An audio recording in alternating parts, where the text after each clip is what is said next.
오늘은 창세기 11장 1절에서 9절 말씀을 가지고 바벨이 주는 교훈이라는 제목으로 말씀을 나누고자 합니다. 오늘의 말씀은 언어와 말이 하나였다라는 말씀으로 시작합니다. 오늘 바벨탑 사건을 이해하기 위해서는 우리가 노아의 후손들에게 허락하신 하나님의 약속과 명령들을 확인해 볼 필요가 있습니다. 우리가 보지는 않았지만 창세기 9장의 말씀에 하나님께서 노아와 언약을 맺으십니다. 창세기 9장에서는 하나님께서는 사람들에게 고기를 먹되 핏째 먹지 말라라고 말씀하시는 것이죠. 그리고 생육하고 번성하여 땅에 가득하여 그 중에서 번성하라라고 언급하십니다. 더 나아가 노아와 노아의 후손에게 언약을 맺으시는데 다시는 물로 심판하지 않겠다라는 무지개 언약입니다. 그 언약의 징표가 무지개였기 때문이에요.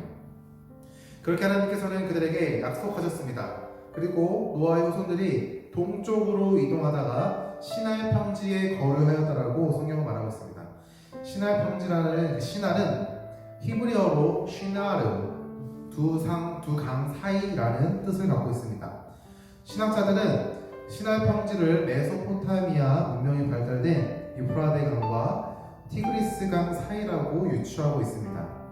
그곳은 매우 풍족한 땅이었던 것이죠. 여러분도 사회시간에 인류 문명의 발달에 대해서 배울 때 4대 문명에 대해서 배웠을 것입니다.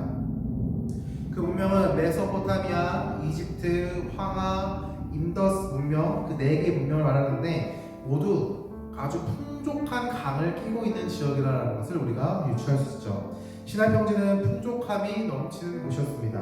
오늘 노아의 후손들은 풍족함이 넘치는 곳에서 머물렀습니다. 그리고 그들이 한 가지 결단을 합니다. 창세기 11장 3장, 다시 창세기 11장 3절에서 4절의 말씀인 것이죠.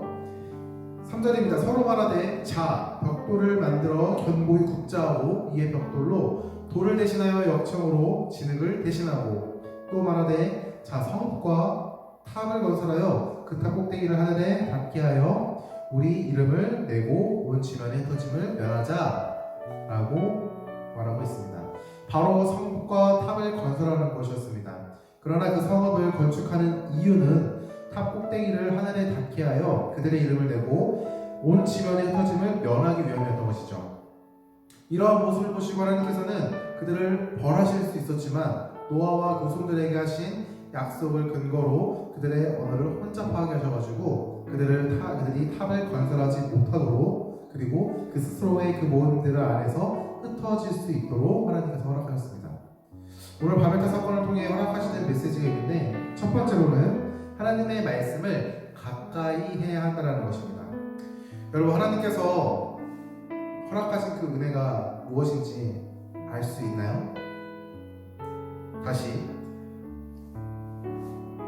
첫 번째로는 하나님의 말씀을 가까이 해야 한다는 사실입니다. 여러분 하나님께서 허락하신 은혜가 무엇인가요? 그것은 바로 심판, 죄에서의 심판에서 구원하신 것이죠. 우리가 노아의 후손들이 어떻게 하나님의 심판에서 구원을 받았는지를 앞의 말씀들을 통해서 배웠습니다. 바로 하나님의 은혜로 그 하나님의 심판에서 구원을 받은 것이죠. 노아와 그 자녀들은 하나님께서 허락하신 구원과 심판을 경험한 자들입니다. 그리고 노아의 후손들은 조상들로부터 하나님께서 하신 심판과 구원에 대한 말들을 들었을 것입니다. 그리고 그들은 하나님께서 허락하신 약속도 들었을 것입니다.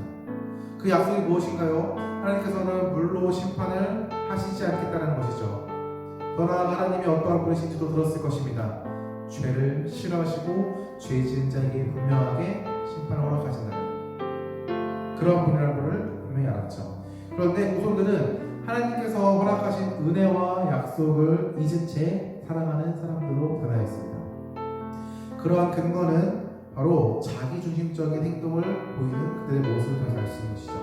그들은 이 성읍과 탑을 건설한 이유를 이렇게 말합니다. 그 탑 꼭대기를 하늘에 닿게 하여 자신들의 이름을 내고 흩어짐을 면하기 위함이다 라고 말이죠. 여러분 하나님께서 분명 그들에게 보이신 그 심판 그리고 구원 더 나아가 그들과 맺으셨던 약속이 있었습니다. 그러나 그들은 그것을 잊어버렸던 것이죠. 더 나아가 그 후손들에게 그것을 잘 전달하지 못하였던 것 같습니다. 아니면 더 이상 하나님의 진노가 보이지 않아 그것을 후손이 조상들의 말, 하나님께서 보이신 그 구원과 심판에 대한 경외함을 잃어버렸다라고도 생각할 수 있습니다. 이러한 하나님의 말씀을 경외하지 못하는 모습이 단지 그들만의 모습일까요? 여러분, 성경은 우리에게 하나님께서 허락하시는 구원의 은혜와 심판을 기록하고 있습니다. 더 나아가 그것은 과거에 있었던 사건으로만 끝나는 것이 아니라 앞으로 우리에게 허락하실, 그리고 현재 우리에게 허락된 그 은혜 그리고 그 심판에 대해서 우리에게 분명하게 말하는 것이죠. 우리가 성경의 말씀을 경외함으로 받아들이지 못하는 이유가 무엇입니까? 저는 그러한 이유가 이 말씀을 하나님의 말씀으로 받아들이지 못하는 우리의 연약한 믿음 때문이라고 생각합니다. 노아와 그 아내들은 하나님을 향한 경외함을 가졌습니다.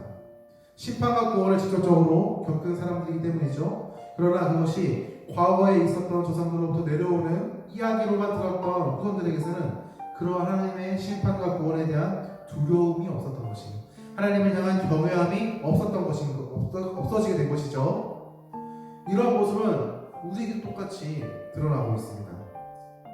우리가 하나님의 말씀을 믿음으로 받아들이지 못하기에 우리는 하나님께서 허락하신 은혜와 약속의 말씀들을 그저 성경이라는 책에 기록된 이야기 또는 글이라고만 치부하는 것이죠. 여러분, 성경은 하나님의 말씀을 기록한 책입니다. 그리고 우리는 그 책을 통해 하나님의 뜻과 의지를 볼 수 있는 것이죠.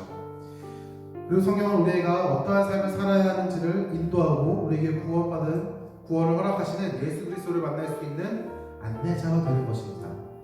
목회자들이 성경을 가까이 해야 한다라고 매번 강조하는 이유가 여기 있는 거예요.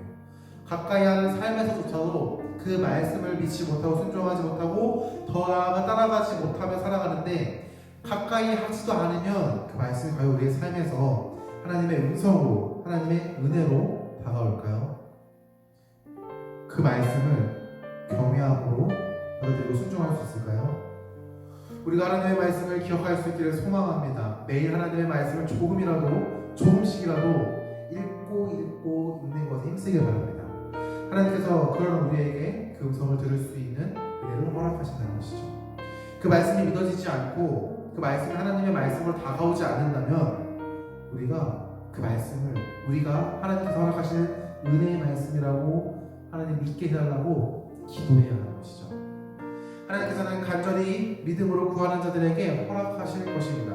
여러분의 음성을 외면하시지 않으시는 하나님께서 여러분에게 말씀 가운데 허락하시는 은혜와 기쁨을 누릴 수 있게 하신다는 거예요. 두 번째로는 하나님께서는 약속을 반드시 지키시는 분이라는 것입니다. 여러분, 하나님께서 노아와 그 후손들 그리고 생물에게 하나님께서는 약속하셨습니다. 그 약속이 무엇인지에 대해서 창세기 9장 9절에서 17절 말씀에 기록하고 있는데, 요약하자면 이런 거예요. 하나님께서 노아와 노아의 후손과 그리고 그 방주 안에서 살아남은 생명들에게 이렇게 약속합니다.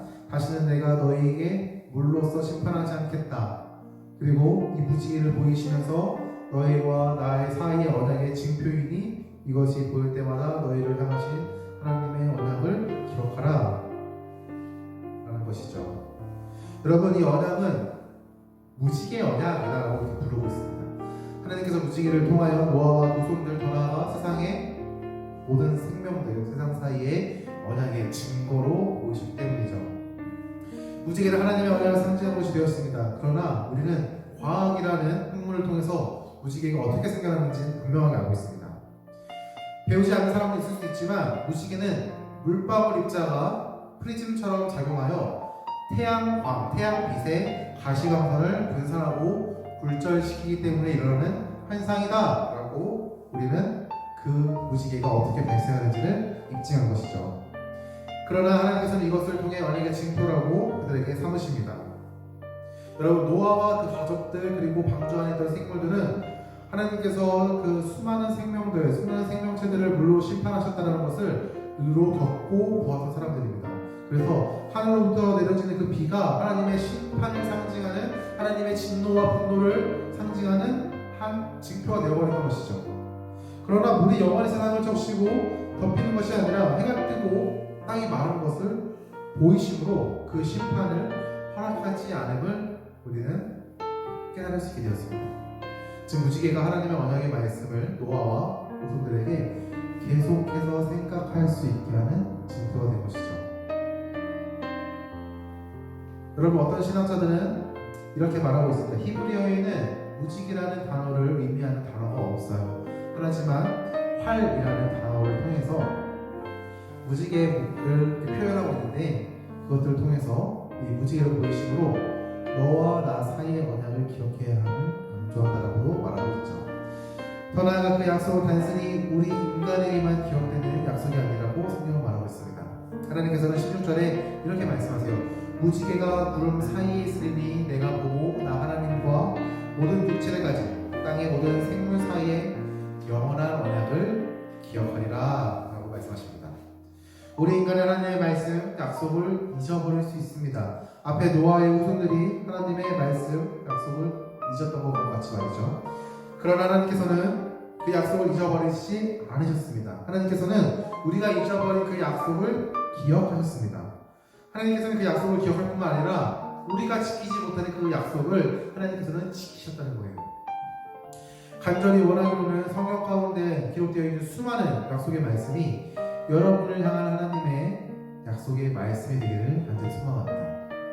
그렇게 하기 위해서는 그 말씀을 믿음으로 받아들여야 하는 것이죠. 그리고 그 말씀을 믿고 기억해야 합니다. 여러분, 하나님께서 우리에게 허락하신 그 약속, 그 말씀의 메시지는요, 하나님께서 반드시 지키시겠다고 말씀하신 약속이라는 것이에요.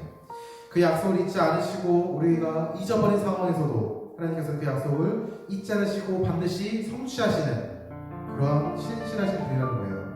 신실하신 하나님을 믿고 의지할 수 있는 우리 성도전부가 되기를 간절히 소망합니다. 마지막으로 세 번째는 선하신 하나님을 바라보고 의지해야 한다는 사실이죠. 저는 많이 읽었던 바벨탑 사건, 창세기 11장의 말씀을 묵상하면서 하나님의 선하심을 보았습니다.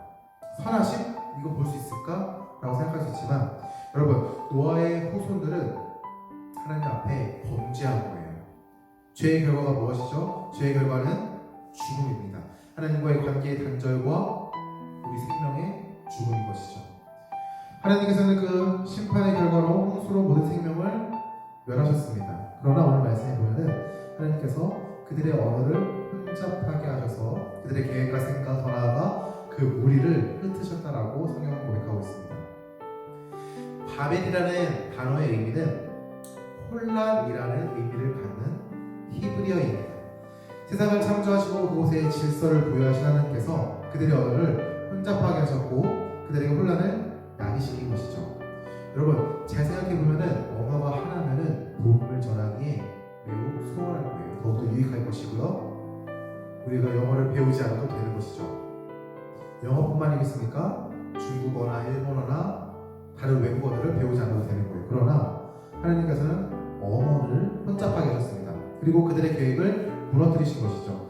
만약 제가 하나님이었다면은 물로 심판하지 않겠다고 했으니까 물 대신 불로 심판해야겠다 라고 생각하면서 그들을 벌하였을 것 같아요. 그러나 하나님께서는 그들의 언어를 혼잡하게 하신 것을 선택하셨습니다. 그 이유는 곰곰이 생각해 보니까 하나님께서 우리를 향하신 하나님의 선하심을 드러내는 하나님의 행동이었다고 생각합니다.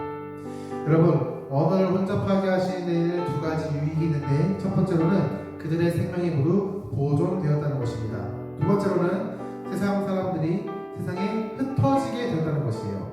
하나님께서 그들에게 명령하신 것이 있는데 그것은 바로 땅에 생육하고 번성하여 땅에 가득하여 그 중에서도 완성하라 라는 것이었습니다. 그러나 그들은 한 장소에 유익을 구하며 그리고 그 유익을 누리는 것만으로 살았던 것이죠. 그러나 하나님께서 언어를 혼잡하게 하심으로 드셨습니다. 여러분, 우리가 선하신 하나님을 바라볼 수 있게 소망합니다. 선하신 하나님, 단순히 문자적인 그 선하신 하나님 그 형용사의 의미가 아니라 여러분의 삶 가운데 그 하나님이 선하시다라는 것들을 우리가 누릴 수 있길 바랍니다. 그렇다면 하나님께서 선하시다라고 말하는 그 선은 무엇일까요? 여기서 그 선하시다라는 것은 착할 선자라는 한자를 써가지고 하나님은 착하다 이런 것들을 의미하는 걸까요? 틀린 말은 아닙니다. 그것도 맞죠. 하나님이 착하신 분이죠. 그러나 그 기준이 우리가 아니라 하나님이라는 거예요. 하나님이 선하시다라는 의미는 우리의 만족과 유익을 채우기만 하시는 분이 아니라는 것입니다. 어떤 이가 가난한 것, 그러면 그것은 하나님께서 선하시지 않은 건가요? 아픈 것, 불행한 것, 그게 하나님께서 선하시지 않음을 증거하는 건가요?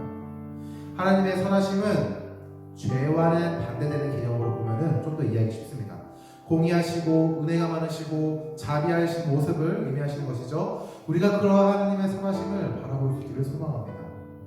하나님은 우리의 계획을 도우시기도 하지만 때로는 멈추게 하시거나 끊어내시기도 합니다. 그리고 생각하지도 않은 방향으로 인도하시는 것이죠.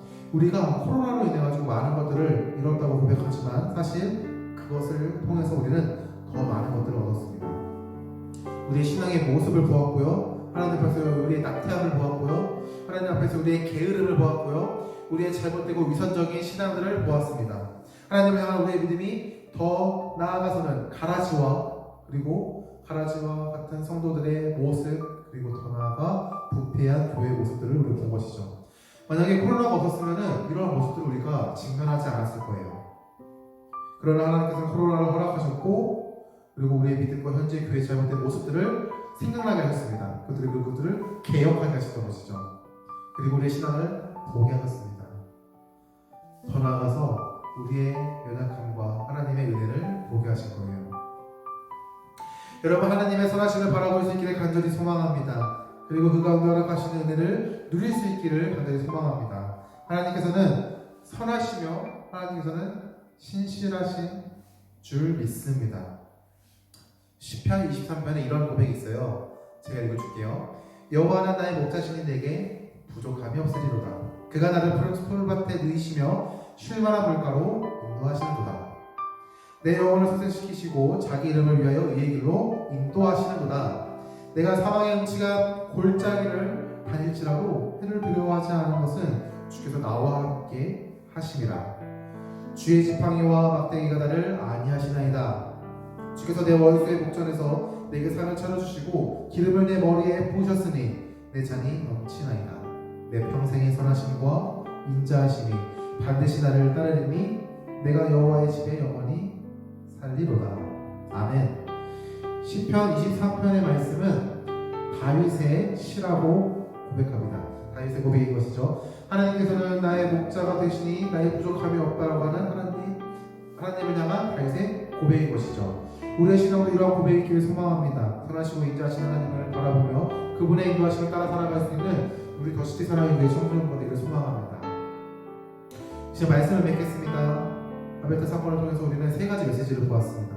첫 번째, 하나님의 말씀을 가까이 해야 한다. 두 번째로는 하나님께서는 약속을 반드시 지키시는 분이다. 세 번째로는 하나님을 바라보고 의지해야 한다라는 사실이죠. 우리 하나님께서 허락하시는 메시지 중에서 한 가지라도 기억할 수 있기를 소망합니다.